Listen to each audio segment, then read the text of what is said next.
বেলি, ও বেলি, কাছে আয় মা। আমার সময় ফুরিয়ে আসছে। জ্বরের মতো আমার বুকের ভেতরটা তোলপাড় করছে। ওফ বাবা, সে সন্ধ্যা থেকে একই কথা শুনছি। সময় নেই, সময় নেই। মরার আগে অন্তত কাজের কথাটা বলে যাও। সারা জীবন তো শুধু খেটে গেলাম, আমাদের জন্য কি রেখে যাচ্ছো? এই ভাঙা ঘরে তো থাকার মতো জায়গাও নেই। ছাদ দিয়ে জল পড়ছে, দেখছো না? আপা ঠিকই বলেছে বাবা, আমাদের এই ভাঙা ঘরে রেখে যাচ্ছো। তোমার এই পুরনো সিন্দুকটার চাবিটা কোথায়? ওটা আদৌ আছে নাকি তোমার গল্প? আপা চুপ করো তোমরা, বাবা কত কষ্ট পাচ্ছেন দেখছো না? বাবা, তুমি ওসব কথা ভেবো না।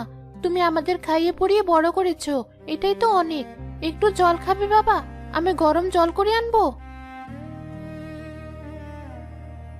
তুই বড্ড বোকা মা, তুই বড্ড সরল।